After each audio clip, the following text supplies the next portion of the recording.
On this week's episode, I'm joined by Paula Delgado. Like many of our Portuguese guests, Paula is a fascinating person with a diverse and interesting background. She's an optimist, a mother, and a creative, and her job can't just be described in a word or three. But Paula uses narrative as a tool to develop brands and people so that they can be easily engaged. We discuss, amongst other things, challenges, opportunities, space to create, curiosity, wonder, and why, after 5 years in London, Paula wanted to set down roots and raise her family right here in Portugal. Welcome back, or welcome to another episode of Portugal, The Simple Life, and I'm delighted to be joined by Paula Delgado. Paula, thank you for being on the podcast. How are you? Thank you, Dylan. How are you? I'm very well, thank you. You are, without offending any of my previous guests, you are the guest, so far you're the guest on the podcast with the coolest hair. Easily. Oh. Your hair looks amazing. Yeah. And here's the thing. I reckon in a couple of weeks or possibly a month, I will have a different haircut. Which again, it's part of my sort of like, I would say. I'm jealous. I can only go with one style, and that's it. You know, I'm limited. I'm limited is what I can do with my hair. Exactly. Paula, maybe you can start off by telling us a little bit about you. Well, who am I? Well, I'm a mother of two beautiful girls. One with 8. And the other one almost with 6. And I am the daughter of two beautiful human beings that actually met each other and decided to create a family in a place and country that was possibly not used to mixed race couples. So my mother was a beautiful blonde woman with green eyes, and my father was a gorgeous black tall man from Guinea-Bissau, and my mother was from the north of Portugal, and they were a very funny couple because, well, apart from she was really short and he was really tall. Okay. Apart from everything else, so. I would say, to go with the sort of a narrative of coffee, I'm sort of café con leite. And apart from that, I'm someone that has the privilege of working with narrative as a tool to design and develop enticing brands for organization and people that do need stories and that convey their ideas, their values, and what they're up to in the world, and do need it to, I would say, to deliver them in a meaningful way to their multitude of stakeholders. So today I go for many names, but my background is design. So I love to solve problems, complex ones, with empathy and with a human touch. And I use narrative as my main tool to deliver enticing brands. I've done many things around this subject, and why I feel so grateful for what I'm doing right now, because it's quite difficult to put down my job description, which means I'm doing something that is sort of related to what I love to do, but I'm also doing something with people that actually believe that even if it doesn't have a name, it's worth investing in. So that's what I do for a living. Awesome. I like that description. Even though it doesn't have a name, people that believe that it's worth investing in. That's really cool. Very, very cool. Paula, you said that you've got this diverse background, and you also mentioned previously you grew up, your mom grew up in parts where, there were some strange foods and stuff. Well, that some people would consider strange, maybe not everybody. But what were your memories of growing up in Portugal, looking back? So here's the thing why I feel really grateful for the mother and the father I had. It's not only for their braveness of actually, embracing something that was hard back in the days, about 50 years ago. It was at PREC when the revolution and everything happened in Portugal. So it was about free love and freedom and all the possibilities we could do and what we could do back then. But it also was about something really, really sad that happened. So my father lost at the war. So he was at the war back then. And he also was a very brilliant student. So he was able to, after the revolution, come to Portugal. He was a Portuguese citizen, but still it was very challenging for people that were non-white to come to Portugal back then. I'll come back to Portugal, let's say. So he came with a student visa.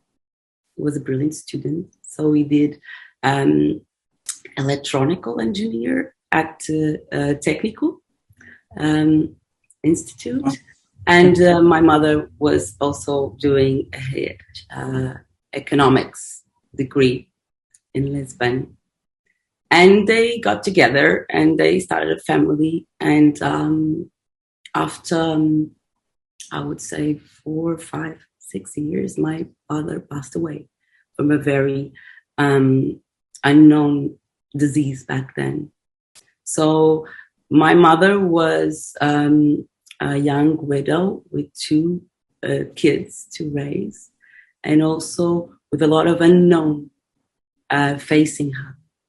So I would say that my old memories, my youngest memories, were memories that were not just beautiful in the sense of what love is and the promise of love and this sort of willingness to make sure the legacy of the love of these 2 people kind of tangible in us, make sure that they would succeed and make sure that everything will go well, but also about the hidden pain and the trauma and all the struggling. So I was someone that actually, kids do feel that. So I was someone that actually from an early age has dealt with the absence of someone important, but also with the struggle and the resilience of someone that was a fighter. So my mother was sort of, if you knew that, she was really petite, very sort of French-like, and she was from the north of Portugal. And the region is like around Guarda, Trancoso. She was from a very small village, and she was the daughter of a classical, really poor family back then, and that region that actually embraced that travel abroad. So they were immigrants and travel abroad to Paris, France, to look for new opportunities. So they were illegal immigrants back then. They worked in Paris at the outskirts, somewhere as, cleaning ladies or doing that sort of stuff. She was fortunate that actually by studying there, she had the sort of like the whole, French system back then, the French system education, which she was a very brilliant student. She was a woman that loved to read, so that loved very, always a geeky sort of 5-star student. So therefore there they were taking care, and she was really nurtured by the system. So when she came back to Portugal, in the beginning alone, she was coming back to enroll at university level, and it was a woman with a sort of very, I would say, very strong ideas about what is it that I can do for myself. So that was also something that I've grew with, that idea that it is possible if you are committed to it, and it is possible even when everyone is saying no. So I reckon one of the things that actually is embedded in me along this 4 decades and 3 years that I have is this idea that I have a lot of no's. I was put in many situations with, there's a lot of no's, but don't quit. It's part of life. Don't quit. Embrace every single opportunity. Create your own opportunities. And if someone says no, oh well, live with it. Move on and don't quit. Your opportunity will come. And that's something that people nowadays call resilience, a buzzword, one of the words about what we are called upon today. And Dylan, for me, there's this poem from Emily Dixon that I will not dare to actually sort of read it out loud, but starts with this beautiful line that is something like, you grow accustomed to the dark. Mm. And it's all about this idea that there is not such thing as pure darkness. So when you are at the dark, at night, in places where you don't have light, in the beginning, you think that everything is dark. And then if you look, you will see the shades of darkness. You will see the tree and the hill and the landscape. And that is about you acknowledging the darkness and not saying this is pure darkness. Apart from being physically impossible, because if so, you would have to be at a black hole. The thing is, when you embrace darkness and you start seeing the shades of it, you also can act on it. Okay, am I at the dark? Can I move on? Where is the light? And I find art and poetry as this amazing way of actually having, a before and after. You read something like this. And when I came across this poem, it immediately took me to an experience I had at years ago at San Miguel Island at Azores. I was at a summer camp, and we were at the lake, the Seven Cities Lake, beautiful. There's this tunnel, which is normally not accessed. So we were managed to cross that tunnel that goes from the lake to the other side of the island. And it's really, really sort of adventurous. And we were a bunch of kids. I was one of the oldest ones. And there's this point at the, crossing the tunnel where you cannot see the light from the beginning, nor see the light from the exit. And at that point, the kids started getting really scared, sort of like anxious.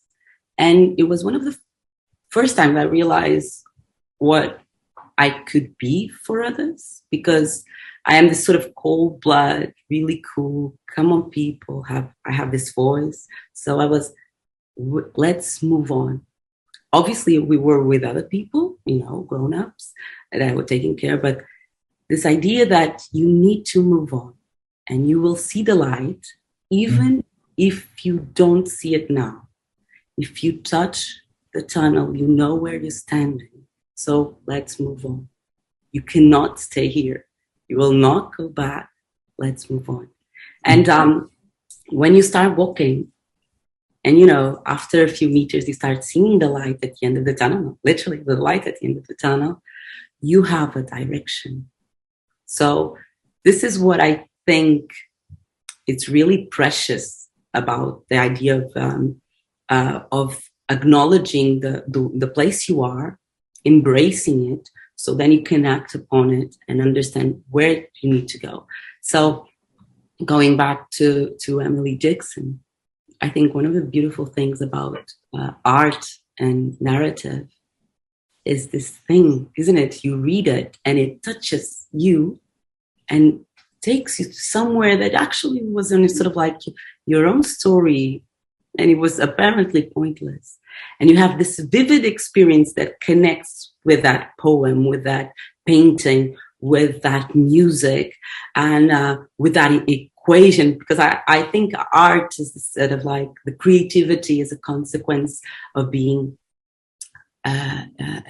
it's something that actually it's part of what defines us, and then it can manifest in many ways, and then everything that is insightful and that sort of meaningful instance as this before and after, what I was before, what happened when I read that poem, saw that painting, heard that music, and it touches you deeply, and you'll never be the same, which I found very charming. Sorry, this is, here I go again.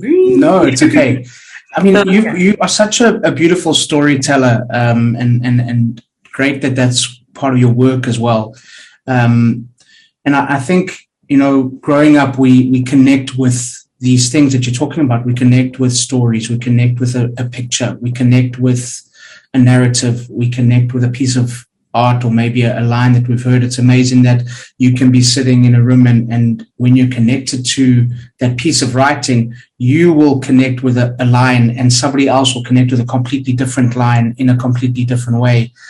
But this is something that we have as children, you know, that we connect with stories and with fairy tales and with castles, and we lose it along the way as adults. We lose it along the way.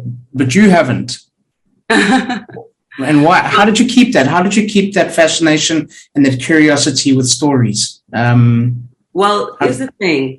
I think, again, it goes back to being raised by someone as powerful and as resilient as my mother. So she was always making sure that she was always protecting that child. She was always making sure that even if the story was very, very dark, we were not absorbed or swallowed by it, because it can be very impressive. Also, she was always also very conscious that we were two kids, Black kids, in a context that didn't have a lot of, you know, we were completely out of place in many ways. So she was always very taking care of it. But to say, I think that inner child, and again, I talk about my mother and father-in-law. I want to talk about the opportunity and the privilege I have to raising, being the educator and the mother of two young girls. So I think when you see kids playing, experimenting, trying, telling stories, that glowing eyes of, wow, how wonderful, and that challenge and the darkness of a nightmare, the waking up at night. When you see the first steps of someone creating its own personality, dwelling with the world, the reality, their fears, their expectations, if you pay attention to it, you realize that one of the biggest roles you have as a parent is protecting that vulnerability and assuring that they have that space to conquer it by themselves. So, and then as a grown-up, life brings you so much challenges. You have to kind of like grow up to a world, right? There's always these strict rules. You have to do this, and this. And that inner child gets to a point where they're secretly, really secretly there, silently. So I believe everyone, I would say, has to have it, because it's precious. But sometimes it gets sort of like crowded with all the other voices. And what I do in my line of work, and what I think it's very precious to strike something that is different from it was before, you know, do something for the better, be there and try to work out how it could be different. You have to bring that playfulness, that sense of possibility, that equation. What if? Why not? What if we go there? Let's challenge that you see on a playground. You have to do it. You can call it many words, and then you can call it many formats and frameworks, design thinking or disruption or frameworks for whatever innovation. At the end of the day, you have to put people, a group of people, because you do not do it by yourself when you're trying to solve complex problems, in a situation where their sense of possibilities is not broken by all the things they know. So that's the biggest challenge you have when you grow up. You do know, you have experience, you've been there, been there, got the picture. Yes, you're telling me so. And then I get out of this room and I have all my problems and I open my email. Yes, sure. But let's put that aside and let's try to envision, first of all, what could be different, how this difference, what can we act and do different? So the thing about the inner child that you lose or gets lost in the way is it's a challenge for all the busyness of the world. Yeah. But I think it's something that you can take care of, and people do it, when they go out for a run and they have that, when you do your yoga, when you dedicate yourself to do something that it's all about you. And it's all when you play with your kids, when you go out for drinks with your mates, and you have it there, and you are having a laugh. And with that, when you have that sort of like, when you see someone you love or a friend of yours, and someone you colleague, and it smiles at you with that face, that glowing face of possibility, or that laughter. I see it now. I have a clear picture, where does it come from? Because I'm seeing it every single day in the faces of my kids. So, there you go. That's that smile, the smile of my, my wife said, there you go. And here's the thing about it. You create a bond that is invisible, because I work with people that, are leaders, are normally people that are top of their careers. And most of the times they are very serious. You always have to face, you are always at some sort of like a wall, Now people, we have this problem. What are we going to do about it? And they're all surrounded by serious. And they're all surrounded by people that say yes to what they say, that agree with everything they do, that just tell me what to do and we will do it. So this is a very, very lonely role to have sometimes. So you feel very, so I normally, when I encounter these people, these decision makers, I look at them as people, and I look at them as like, what are they challenge me to do? Why am I here? And how can I be impactful and meaningful for this person and this job and all this sort of like the challenge of this project? And I have this loyalty to what they are looking for. And what they are looking for is challenge. Please tell me something I didn't know before. And please tell me in such a way that I don't feel that I've done everything wrong or I'm doing everything right. Tell it in such a way that opens possibilities. So that's what I sort of like try to do in the beginning, before everything. It's like, what's your ikigai? What are you here for? Why is it? And then I bring my sort of like this lexical I bring my tools, I'm in the playground. So people, let's do it. Let's try to understand from a business challenge to a vision. How can we translate it into what do you want to say to people? Well, take us through the steps, because I'm fascinated to, I don't want, don't give away too much because it's your work, but I know you've worked with a couple of universities, with Nova, you're doing something up there in Guarda as well. Take us through some of those other steps in creating the narrative and what you're trying to achieve with your work. Okay.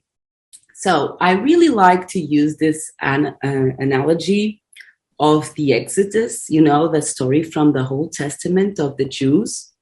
So I like to use it as a framework. So bear with me, because I found that narrative really powerful and really powerful for not only for the story itself, but also what the impact it has on the Jewish culture.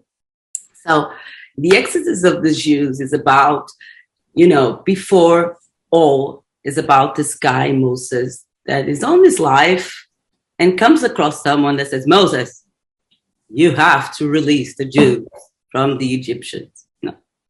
And this sort of epiphany, sort of like the realization of, oh, okay, everything was okay. And then, damn it, I have to do something. It's sort of like the first step. It's a sense of urgency. It's also a sense of, I know that possibly there's nothing we can do in the case of the Jews, or something we have to do, but I don't know what. So I'm here in my life. But first of all, there must be a moment where you realize the sense of urgency. You need to move on. So that's the first step of it in terms of process, understanding the world, understanding what you are, understanding where you place, understanding what's your sort of, what is it that will happen if you don't do anything.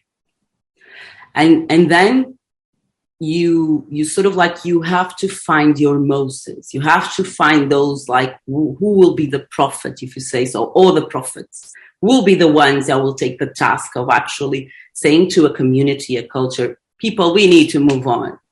So if you find those and you find the prophets, and then you kind of like the challenge itself, again, going back to story, is like you go back to the Jews and say, they are doing their stuff. They are miserable, if so, but they know it. That's life. And then someone says, listen, people, I think it's time to move on. We can go to Jerusalem. And that's the direction we need to go. We know to the promised land. And that's a vision. You need to have a Jerusalem. You need to have a vision. And the Jews will all agree and absolutely say, yeah, I know that direction, that vision is there, but how we go from being slaves to actually being at our promised land? I'm not sure, Moses, I go with you. So Moses needs to give proofs. So what we do as sort of like in the beginning is like after you realizing the vision, the direction, the promised land, you actually need to start giving proofs for people to come with you, because you will not do anything by yourself. So that's what I do is not just about the fact that you realize that you need to change. It's about the challenge, how you do it systemically and systematically. It's like, I'm not going to go door by door, me, Moses, convincing every single Jew, having a 2-hour conversation that we need to move on. That is completely inviable. So we need to have proofs. We need to actually come up with solutions that actually start putting people believing they could do this.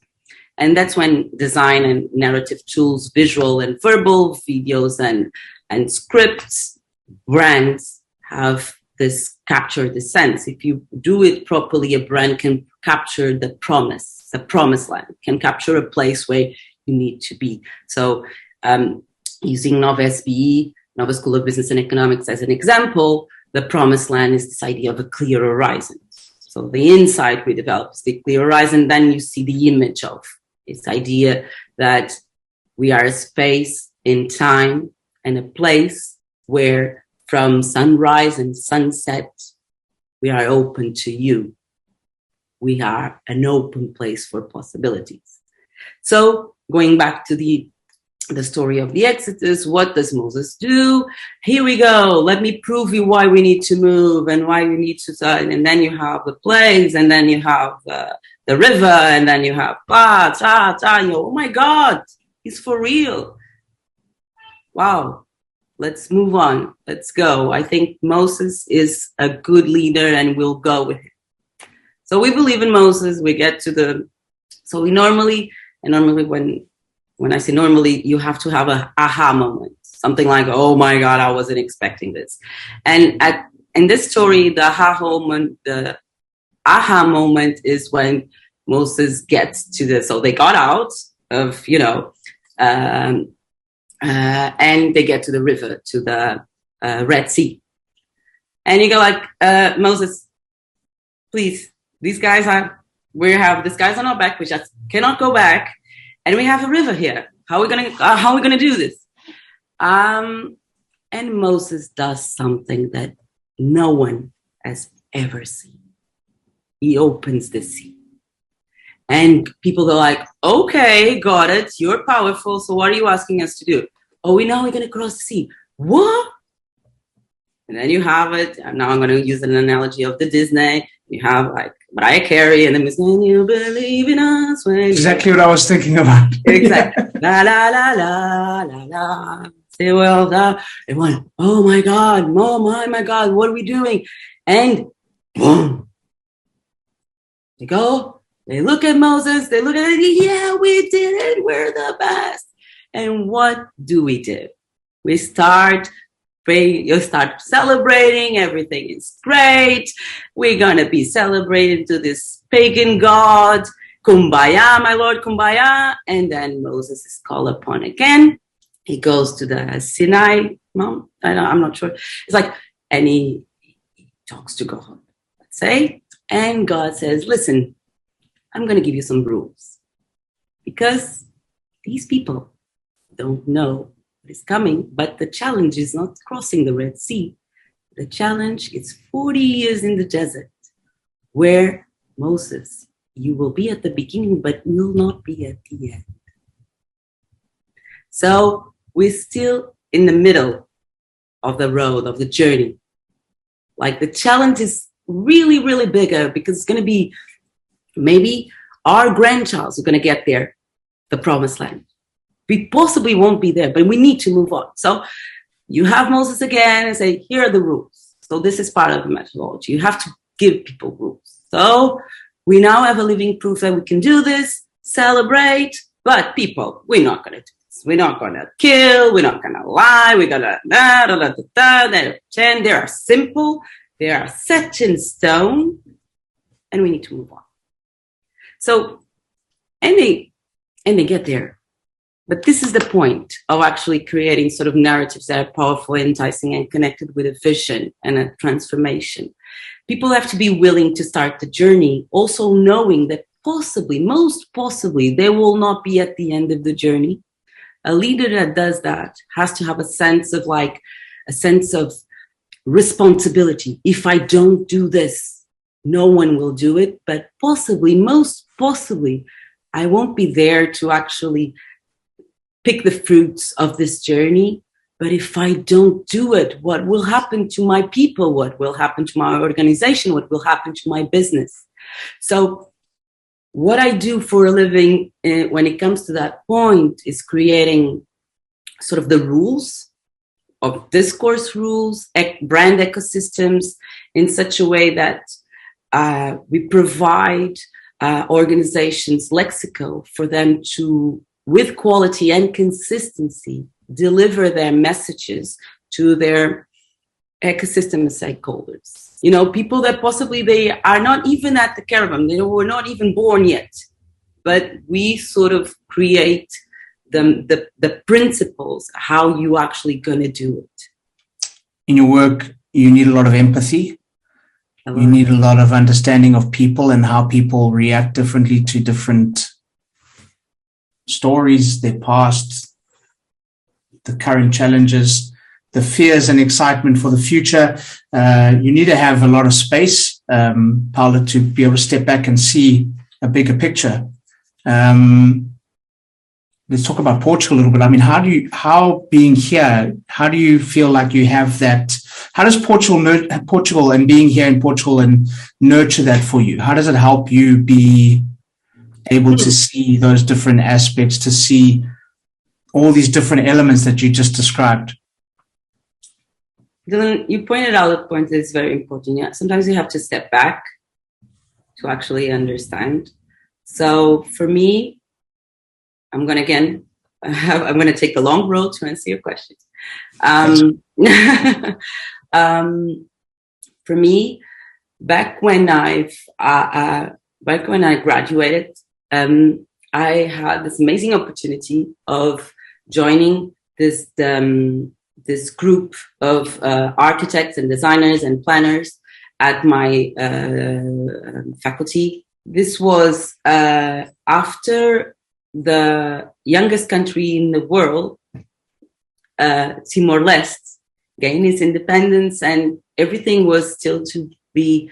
There's a lot of rebuilding to be done. There were a lot of things. There were a lot of challenges, a lot of infrastructure that was lacking, and there was budget, there was funding, and there was this possibility. And this group of this study group, but also this group of planners, architects, and designers got together and created a thing called Gertil.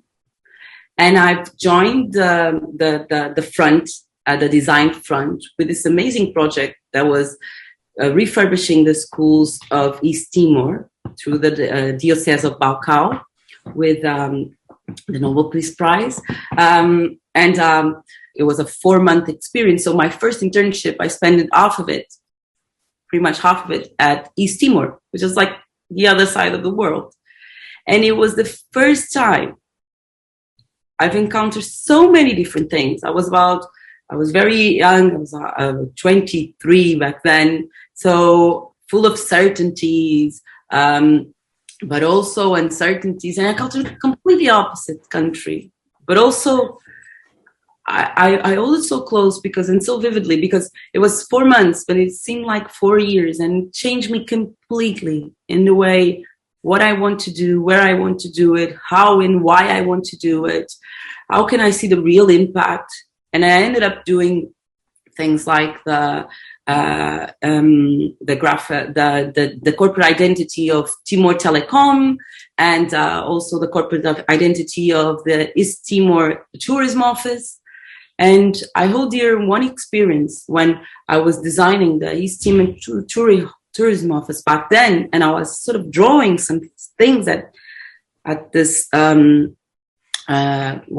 was at this paper, and I was at my desk, and someone came across me, and certainly there was a young East Timor girl that looked at my drawings and said something like, "Oh, wow, Paula, that looks like the lizard tea." And I was like, yeah, that is it. And I was dwelling with concepts of the beginnings of East Timor. It's about a crocodile and a kid, and about all the concepts of what is it to have a symbol for a destination, like the newest country in the world. And just a simple drawing connected with someone that had no apparent literacy on what is corporate design or whatever. And this is it.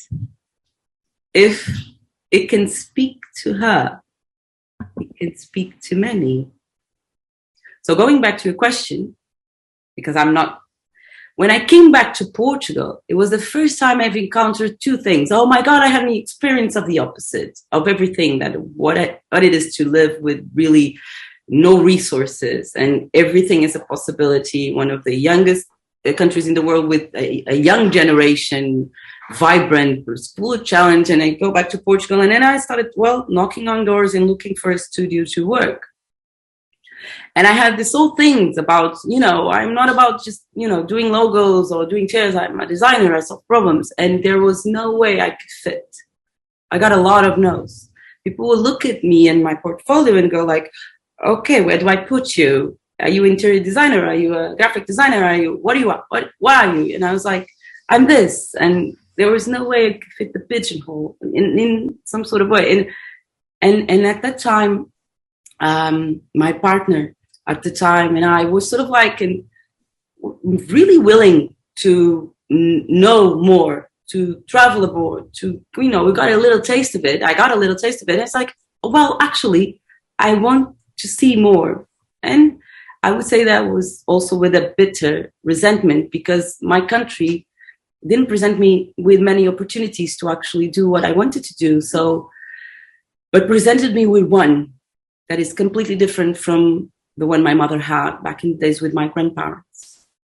I had the possibility of being a legal immigrant, qualified, going to Europe, and looking for my possibilities there. So let me put it this way, this is something that Portuguese do not hold as really important or dear, but I will cherish dearly, and I'm profoundly grateful for those in the past that actually work for us to be part of the European Union, because it allowed me to go to London instead of the other option back then was going to New York, where I could not work because I was a significant other of someone that was taking an MBA, and those are the possibilities. And we decided to go to London. And in London, so I done my portfolio, I presented my things, I knock on doors. And after 3 months, I was working at this really cool design studio that was doing, retail shops for museums, so, the Transport Museum, the British Museum, the Science Museum, all these exciting things that you used to walk in as a tourist. I was there and it was really cool and I was very excited. And I was like, yes, finally did it. Great. And after 3 months, they sort of like, thank you, Paula, and bye. I was like, what? What do you mean bye? What have I done? What have I done? It was sort of like, it was one of the worst moments I remember. It's like, I was like, oh, crap, what have I done? And I got a taste of the pulse of London. It's about,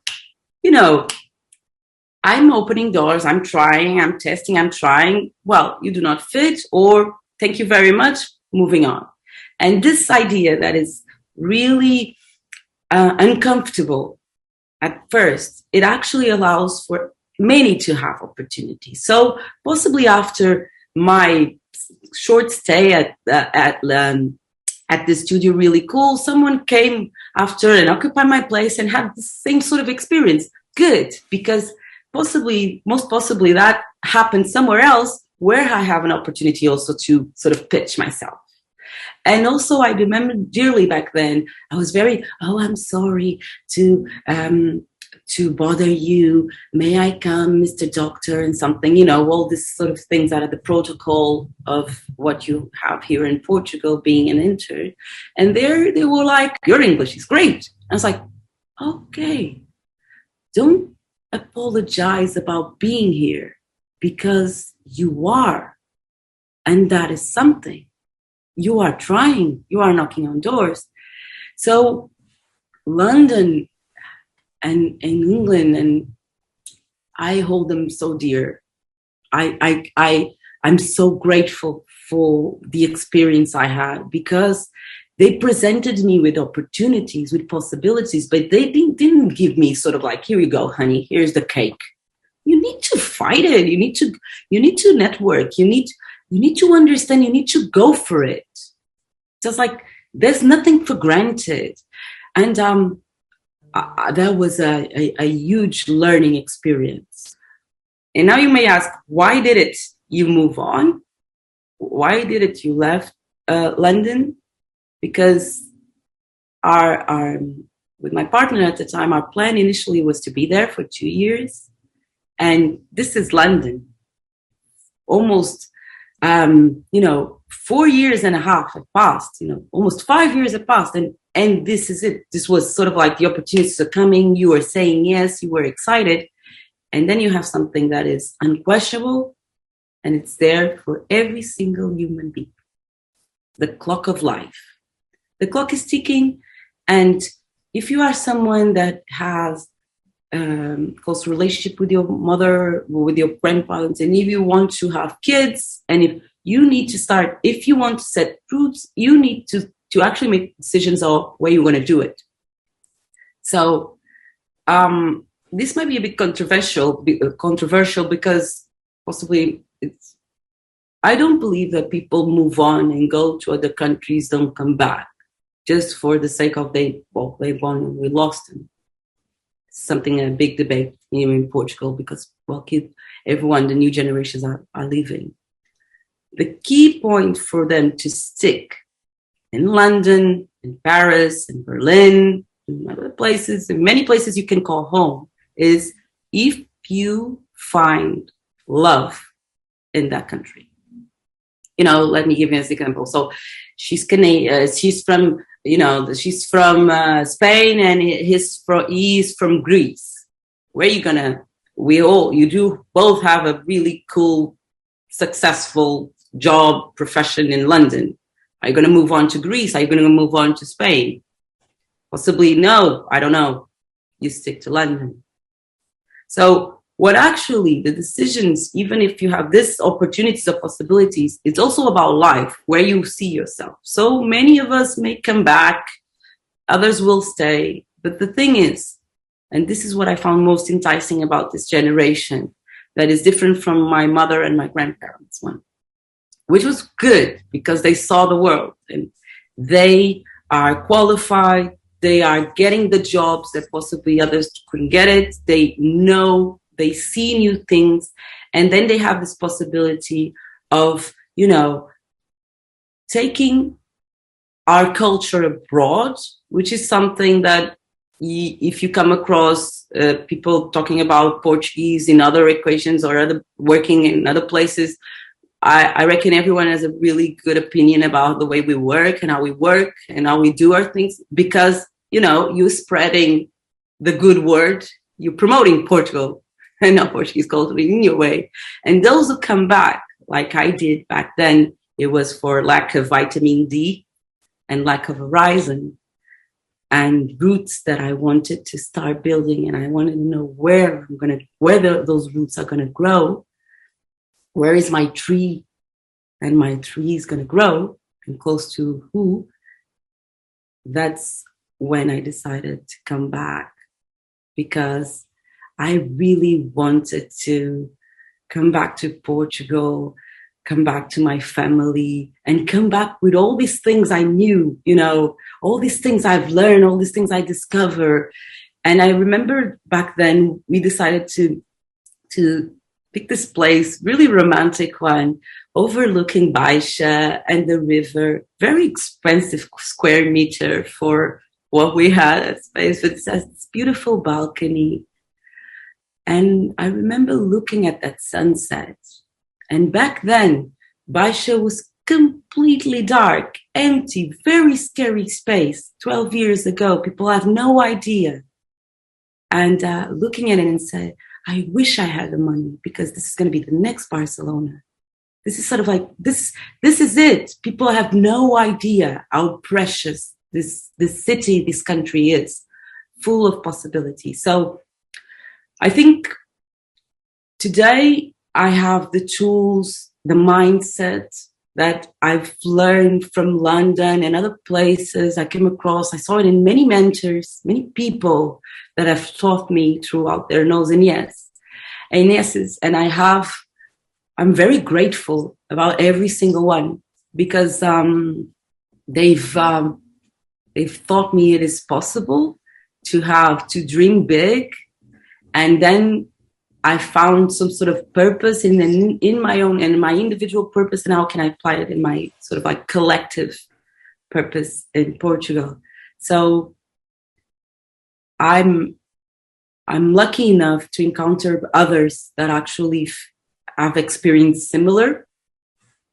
So many of the people that sort of like they challenge me or I work with, they have this world. And when I say this world, they are traveled. They are conceptually traveled. They are socially traveled. They are historically traveled. They have literacy that is not just about sort of sitting in sort of the front row and going like, oh, I don't know. It's like full of certainties. It's like they have experience. So if they come back, it's because they're doing it for reasons that's most possibly, probably it's not about the money, but are closer to purpose. So they are more unquestionable. So when we came back in the beginning of the crisis, you know, subprime crisis, like Portugal was like, this is a disgrace. All our savings in pounds were sort of like, and we were happy. You're glad that you're back. You're happy to be back. I'm glad that I'm still here. Let me put it that way. So awesome. It's very exciting, and I can come across as a very excited person, but this is very challenging. And if it wasn't for the fact that you also sent this country opening to others, I'm very excited about every single time I come across an expat or someone that calls me and it's like, I moved to Lisbon 6 months ago. I want to talk to you. I was like, thank you. Because that's the other way, isn't it? It's like you also attracting talent from other countries of the world, from corners of the world that want to live here. And technology allows you to do that. Yeah. And even if it's just, yes, there's a lot of tension and it's unquestionable. And there's a lot of opportunities that for those that are here, they don't understand how is that? All these Teslas and sorry about brandings, all this thing, all this prosperity that you kind of like you see passing by, but you're not part of it. That is something that I'm fully aware. That is a political challenge. And in terms of citizenship and my political opinions, I wouldn't go for it for now because I think that would be a completely new chapter about what I think all the things that need to be done in Portugal to still be here. But up until now, I've managed to still be here. And by still be here being, that can be the main reason now is that my kids are growing here and are growing in a school that I really appreciate, are growing in a place I've conquered a very good quality of life, which I praise. And from my humble background, it was all about me. It's one of the things I normally say to people when they ask me, why did you left London? Or why did you? And apart from everything else, let me put it this way. If I wanted to go out for a drink with a friend in London, first of all, we have to come across because possibly they was living in the other side. So it was really occasionally. And afterwards, you have to get the bus and pay X and Z, and then you get into a pub. And by the end of your, this drink you spend about around, I don't know, £25 or something or less, but you would have to spend money. Here, let's go for a drink. You get a beer. You go to the riverside, go to a park, go to a bench, sun is shining, €2, and you're happy. Paula, speaking of people getting in touch with you, how can people reach out? How can people follow you online? Where's the best place to find you? Well, I'm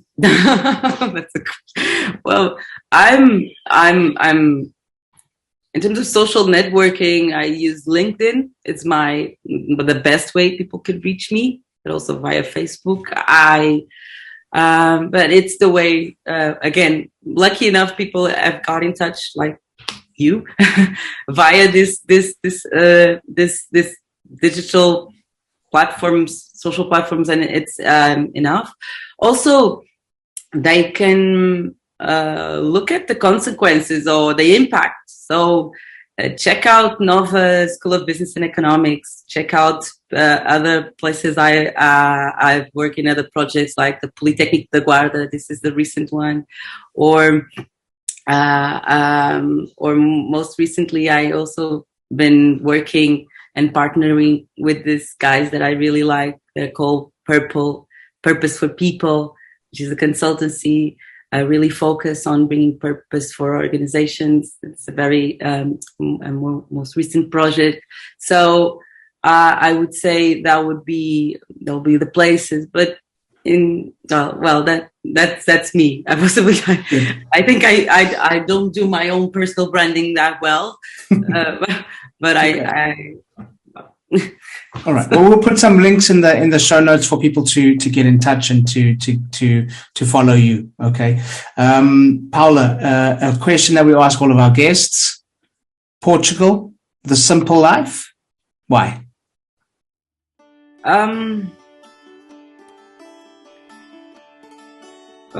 Yeah. I think it has to do with what I've mentioned previously, but you make your life simple. And you can make your life simple in many places. I believe Portugal allows you to to get in touch on how simple life can be.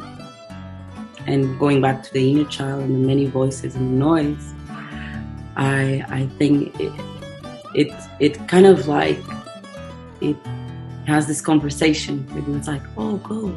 How simple can it be? Let's go for a walk. How simple can it be? So it's this silence. It's sort of like it speaks to your silent voices of making it simple. So I would say that for me, I go out every single day, and when I take my kids to school, I stop, even if I'm late to school itself, and we start looking at there's a trail of hands. Oh, look at the trees. Look at the wind. Or look at the sea line. Or look at this beautiful light. And I think it calls upon a simple life, and how easy can life be if you pay attention to what's around you. So that's beautiful.